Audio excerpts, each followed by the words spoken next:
বিসমিল্লাহির রহমানির রহিম আলহামদুলিল্লাহি রাব্বিল আলামিন ওয়াসসালাতু ওয়াসসালামু আলা রাসূলিহিল কারীম আম্মা বাদ আসসালামু আলাইকুম ওয়া রাহমাতুল্লাহি ওয়া বারাকাতুহু। ইনশাআল্লাহ আজকে আমরা ইমাম হোসেন রাদিয়াল্লাহু আনহুর আ ঐতিহাসিক শাহাদাত আমাদেরকে কি শিক্ষা দিয়ে যাচ্ছে, আমাদের জীবনে আমরা কি শিক্ষা অর্জন করতে পারি সেটি নিয়ে আলোচনা করব। কেন আমি আজকের এত অনেক আলোচনা সত্ত্বেও আজকে আমি এই বিষয়টির অবতারণা করছি? কারণ আজকে দেশে বিদেশে কিছু আলোচক ইয়াজিদের ক্ষমতাকে উপরে তুলে ধরছে, ক্ষমতাকে বৈধ বলছে, ওসমান রাদিয়াল্লাহু আনহুর যে শাহাদাত, আহলুল বাইতের শাহাদাতকে ছোট করছে, প্রকারান্তরে বলার চেষ্টা করছে মাআযাল্লাহ ইমাম হোসেন রাদিয়াল্লাহু আনহু ভুল পদক্ষেপ নিয়েছিলেন। আজকে তাদের এই অপব্যাখ্যার জবাব দেওয়ার জন্যই আজকে আমরা কিছু কথা বলবো। দেখুন, ইমাম হোসেন রাদিয়াল্লাহু আনহু সাধারণ কোনো ব্যক্তি নয়। উনি আল্লাহ রাসূল সাল্লাল্লাহু আলাইহি সাল্লামের রক্তের উত্তরাধিকার। উনি আল্লাহ রাসূল সাল্লাল্লাহু আলাইহি সাল্লামের আদর্শের উত্তরাধিকার। উনি আপনার আমার মতো মানুষ নয়। ওনাদের কাছে ইসলাম বড়, কোরআন বড়, কোরআনের একটি হুকুম বড়। ইসলামের একটি বড় বিধানকে বাস্তবায়িত করতে যেয়ে উনি এবং আহলুল বাইতের ৭২ জন সদস্য অন্ততপক্ষে শাহাদাত বরণ করেছিলেন কারবালা প্রান্তরে।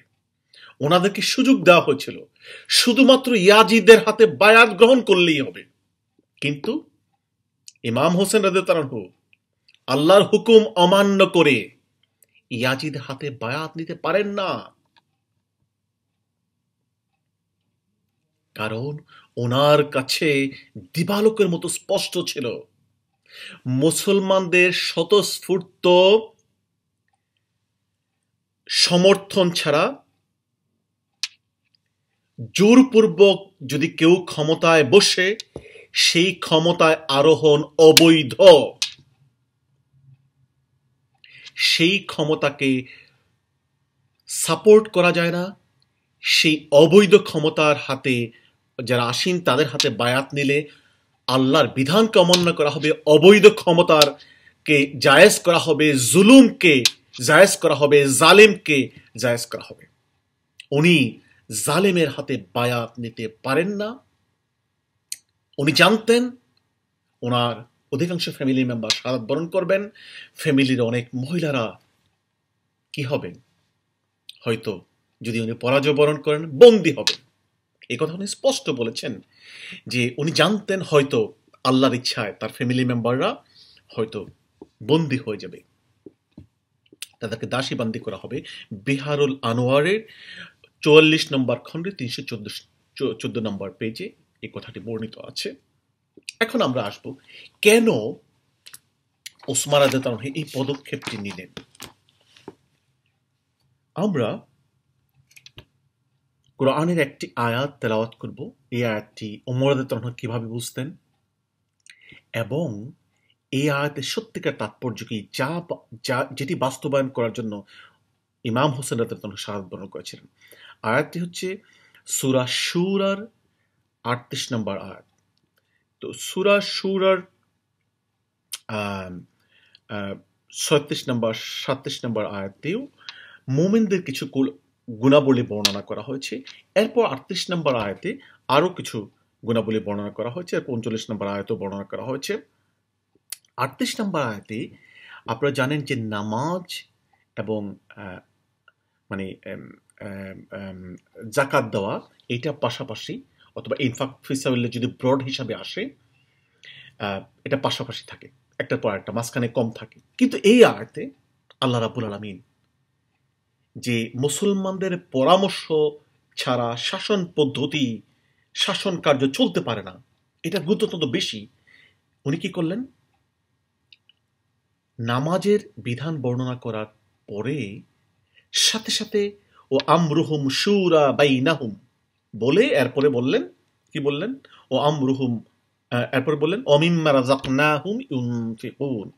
আমি আজকে আপনাদের সামনে তেলাওয়াত করছি, যেটির ব্যাখ্যা ওমর রাদিয়াল্লাহু আনহুর জীবনীতে ডক্টর সাল্লাবি, ওমর রাদিয়াল্লাহু আনহুর জীবনী যেটি কায়রো থেকে 2005-এ প্রকাশিত হয়েছে, সেখানে উনি এটির ব্যাখ্যা দিয়েছেন। তো আমরা আয়াতটি তেলাওয়াত করছি। বিসমিল্লাহির রহমানির রহিম। ওয়াল্লাযীনা ইসতাজাবু লিরাব্বিহিম ওয়া আকামুস সালাতা ওয়া আমরুহুম শুরা বাইনাহুম। যে মুমিনদের গুণাবলী বর্ণনা করতে যে বলা হয়েছে, তারা আল্লাহর ডাকে সাড়া দেয়, আল্লাহ রেসপন্ড করে কিভাবে, যে ওনারা নামাজ কায়েম করে। ও আমরুহুম শুরা বাইনাহুম, তাদের সকল কাজ, তাদের কর্মপদ্ধতি, তাদের শাসন কাজ only by consultations, not arbitrarily. এরপরে ওয়ামিম্মা রাযাকনাহুম ইউনফিকুন, তাদেরকে যে রিজিক দেওয়া হয়েছে তা থেকে ব্যয় করে, যাকাত দেয়, ইনফাক ফিসাবিলিল্লাহর কাজ করে। এই আয়াতের ব্যাখ্যায় আমরা ডক্টর সাল্লাবির অপিনিয়নটি আপনাদেরকে পড়ে শোনাচ্ছি, যেটি ওমর রাদিয়াল্লাহু আনহুর জীবনীতে উনি বলেছেন, এবং ওমর রাদিয়াল্লাহু আনহু থেকে বর্ণিত একটা হাদিস, আমরা বুখারীর হাদিস নাম্বার 6830 সেটিও বর্ণনা করব। আমরা প্রথমে দেখে নিই ডক্টর সাল্লাবি ওমর রাদিয়াল্লাহু আনহুর জীবনীতে কি বলেছেন। উনি বলেছেন, এই আয়াত বর্ণনা করার পরে বলেছেন, ফাদাল্লা যালিকা আলা আন্না হুকমা শুরা কা হুকমিস সালাহ। এই আয়াত মানে আমাদেরকে প্রমাণ করে যে শুরার ভিত্তিতে, পরামর্শের ভিত্তিতে শাসন কার্য পরিচালনা করা, দিস ইজ লাইক কা হুকমিস সালাহ, নামাজের হুকুমের মতোই। ও হুকমুস সালাতি ওয়াজিবাতুন শারআন, শরীয়তে নামাজ প্রতিষ্ঠা করা এটি হচ্ছে ওয়াজিব। ফাকাযালিকা শুরা ওয়াজিবাতুন শারআন, এইভাবে শুরার ভিত্তিতে শাসন পরিচালনা করা এইটাও শরীয়তে ওয়াজিব, মানে ফরজ, অব্লিগেটরি। এবং ওয়াকাদ ইতিমাদা ওমর, ওমর রাদিয়াল্লাহু আনহু তাই করেছেন, তাই বাস্তবায়ন করেছেন। এই পদ্ধতি ওমর রাদিয়াল্লাহু আনহুর, এই মেইন প্রিন্সিপাল ওমর রাদিয়াল্লাহু আনহুর শাসন কার্যের মূল পদ্ধতি ছিল। এরপরে আমরা একটা হাদিসের কথা বলেছিলাম যে মুসলমানদের শাসন কার্য, কে শাসক হবে তা অনলি বাই কনসালটেশন, এটা যা আল্লাহ বললেন কোরআন শরীফে, এটা ওয়াজিব।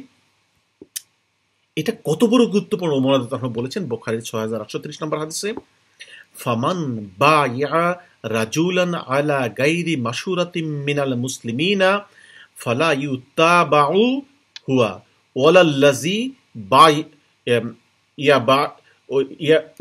বাইয়া তাগিররাতান আইয়ুক্তালা।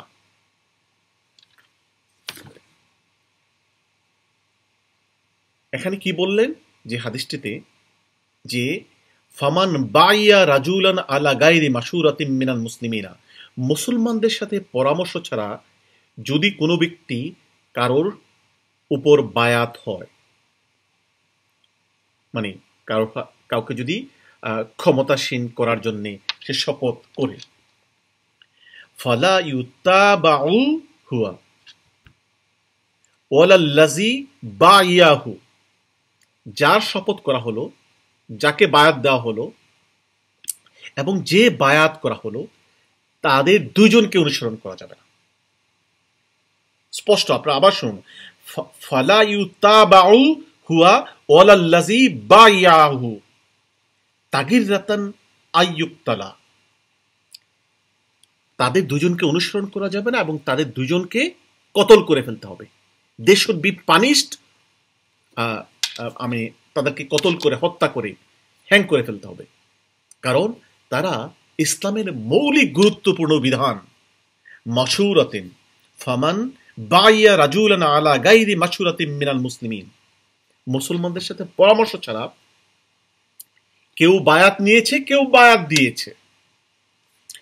ইমাম হোসেন রাদিয়াল্লাহু আনহু এই কাজটি করতে চান নাই এবং আল্লাহর বিধানের বিপক্ষে ইয়াজিদকে ক্ষমতায় বসানো হয়েছে, ক্ষমতায় সে চড়ে বসেছে, এটি উনি আল্লাহর হুকুমের বিরুদ্ধে অবস্থান বলে মনে করেছেন, এবং সেই বিধানকে লঙ্ঘন করে উনি ওনার জীবন বাঁচানোর জন্যে উনি এই কাজ করতে পারেন না। উনি কোরআনের বিধান বাস্তবায়নের জন্যে উনি ওনার ফ্যামিলির মেম্বারদেরকে সহ নিয়ে শাহাদাতের অমীয় সুধা পান করেছেন। উনি আপোষ করেননি। উনি জানতেন হয়তো উনি শাহাদাত বরণ করবেন, ওনার ফ্যামিলি বন্দী হবে, কিন্তু উনি কোরআনের বিধানটাকে উনি, যেহেতু আল্লাহ রাসূলের রক্তের উত্তরাধিকার, উনি ক্ষুদ্র স্বার্থের জন্য, নিজের বিচার জীবন বাঁচানোর জন্য কোরআনের বিধানের সাথে জালেমের সাথে অবৈধ শাসন পদ্ধতিকে উনি মেনে নিতে পারেন না। আমি আপনাদেরকে আরেকটি কথা বলছি। আজকে কিছু কিছু লোক মুআবিয়া রাদিয়াল্লাহুর এই যে ওনার ছেলেকে ক্ষমতায় দেওয়া অথবা ইয়াজিদ নিজে ক্ষমতায় আরোহণ করাকে অনেকে বলছেন ইয়াজিদ 100 রাকাত নামাজ পড়তেন প্রতিদিন, হাদিসের ভান্ডার ছিলেন, এ কথা বলে ইয়াজিদকে মহিমান্বিত করছেন। প্রকারান্তরে ইমাম হোসেন রাদিয়াল্লাহু আনহু এবং আহলুল বাইতের শাহাদাতকে ছোট করছেন, বলার চেষ্টা করছেন উনি ভুল পদক্ষেপ নিয়েছিলেন, মাআযাল্লাহ। তারা কোরআন বুঝে, ইসলাম বুঝে, ইমাম হোসেন বুঝে নাই, রাসূলের উত্তরাধিকার নাতি বুঝে নাই। আজকে ওনারা আমাদেরকে নতুন ইসলাম শেখাচ্ছেন। সেটা যদি জায়েজই হতো, আহলুল বাইতের এতগুলো সদস্য নিয়ে রাসূলের নাতি ইমাম হোসেন রাদিয়াল্লাহু আনহু আহলুল বাইতকে নিয়ে এইভাবে শাহাদাত বরণ করতে পারেন না, ওনার ফ্যামিলির মেম্বারদেরকে, মহিলা মেম্বারদেরকে বন্দী করে দিতে পারেন না। শাহাদাত হওয়ার আগেই উনি জেনেছিলেন ওনার ফ্যামিলি মেম্বাররা বন্দী হবেন ইয়াজিদের হাতে।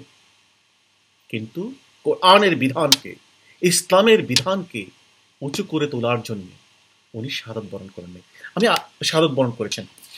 আমি আরেকটি কথা, যেটি ইবনে হাজার হায়তামি থেকে বর্ণিত হয়েছে, ডক্টর সাল্লাবি ইমাম হাসান বিন আলী রাদিয়াল্লাহু আনহুর জীবনীতে পেজ নাম্বার 253 উল্লেখ করেছেন যে কত গুরুত্বপূর্ণ এই বিধানটি, যেই শর্তের ভিত্তিতে, আরো কয়েকটা শর্তের মধ্যে গুরুত্বপূর্ণ কথা ছিল যে মুআবিয়া রাদিয়াল্লাহু আনহু মুসলমানদের সাথে পরামর্শ ছাড়া ওনার কোনো অধিকার নাই কাউকে ক্ষমতায় বসিয়ে যাওয়ার। এই শর্তের ভিত্তিতে হাসান বিন আলী রাদিয়াল্লাহু আনহু মুআবিয়ার হাতে বায়াত নিয়ে গেছিলেন অনেক পরে। কি ছিল আমরা আপনাদেরকে পড়ে শোনাচ্ছি যে যে আমরা বলেছিলাম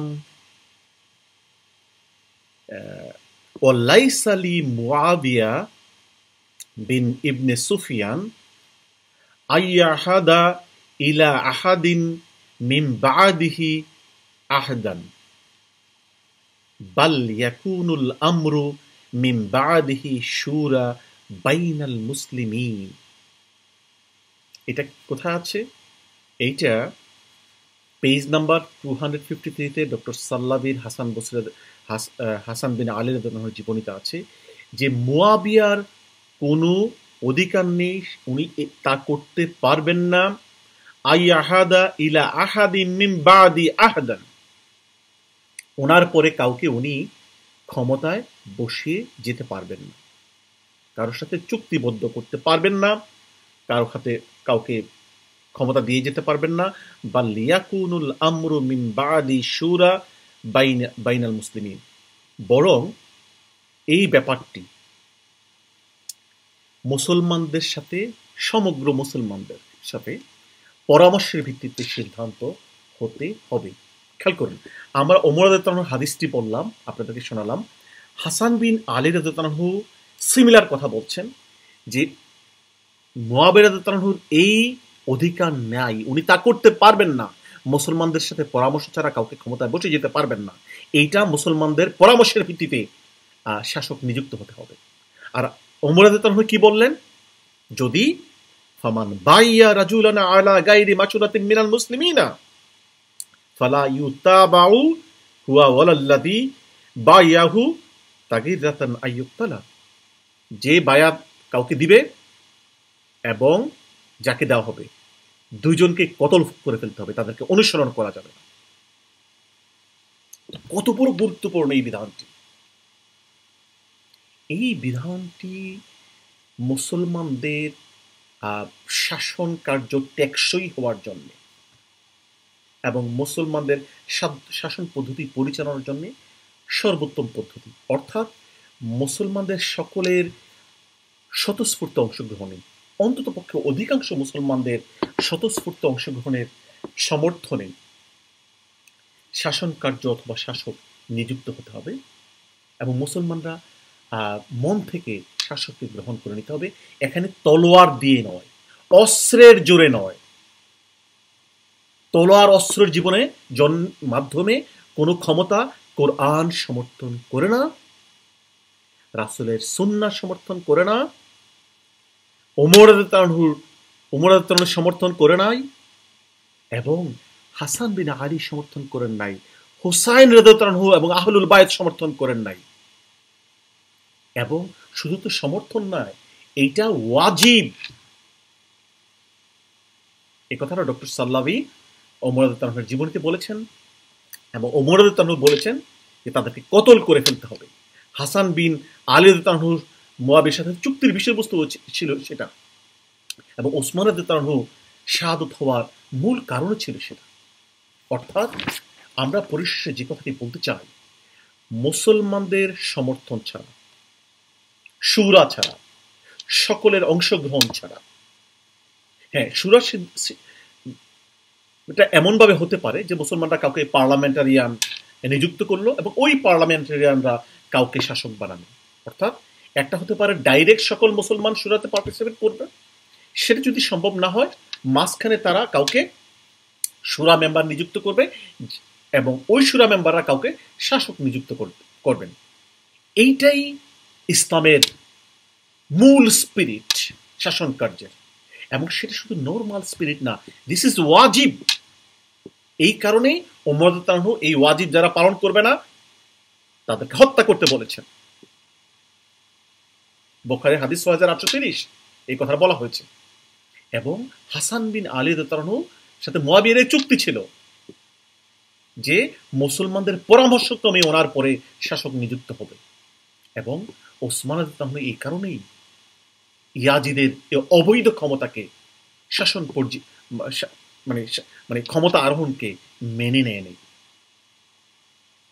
না মেনে উনি এবং আহলুল বায়তের অন্তত পক্ষে ৭২ জন সদস্য শাহাদাতের অমীয় সুধা পান করেছেন। আজকে এসে কিছু লোকজন কোরআন সুন্নাহ ইসলামের ভুল ব্যাখ্যা করছে। আমরা পরিশেষে যে কথা বলতে চাই সেটা হচ্ছে যে ইসলামের শাসন পদ্ধতি, শাসন কাজ, শাসক নিযুক্ত হবে মুসলমানদের স্বতঃস্ফূর্ত সমর্থনের ভিত্তিতে। This is justice, this is the rights of the Muslim. এই রাইটস ইসলাম দিয়েছে। This is most Democratic. ক্ষমতার জোরে, ভয় দেখিয়ে, অস্ত্রের মাধ্যমে ক্ষমতা ইসলামের দৃষ্টিতে অবৈধ।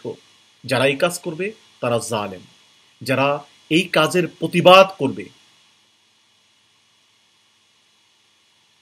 কোরআনকে ভালোবেসে, আল্লাহ রাসূল সাল্লাল্লাহু আলাইহি ওয়াসাল্লামের সুন্নাহকে ভালোবেসে, ইমাম হোসেন রাদিয়াল্লাহু আনহুকে ভালোবেসে, তারাই সত্যিকার আল্লাহর দৃষ্টিতে, কোরআনের দৃষ্টিতে মুমিন। তারাই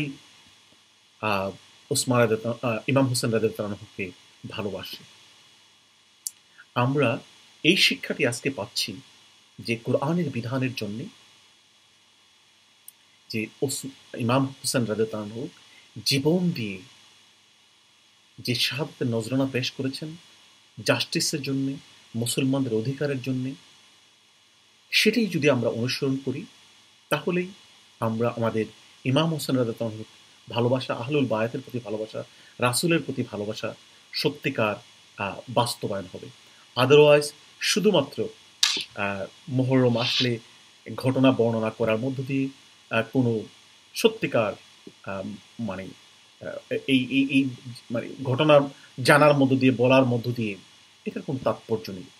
বরং সত্যিকার কল্যাণ হবে মুসলিম উম্মার জন্যে যদি আমরা জাস্টিসের জন্যে, মুসলমানদের অধিকারের জন্যে ইমাম হোসেন রাদিয়াল্লাহু আনহু যেভাবে অন্যায়ের প্রতিবাদ করেছেন, ইমানের তাগিদে যদি আমরা শান্তিপূর্ণ পন্থায় আমরা যদি জুলুমের প্রতিবাদ করি, তাহলেই ইমাম হোসেন রাদিয়াল্লাহু আনহুর প্রতি আমাদের সত্যিকার ভালোবাসা হবে। আর এই কথা বলেই আমি আমার কথা শেষ করছি। আসসালামু আলাইকুম ওয়া রাহমাতুল্লাহি ওয়া বারাকাতুহু।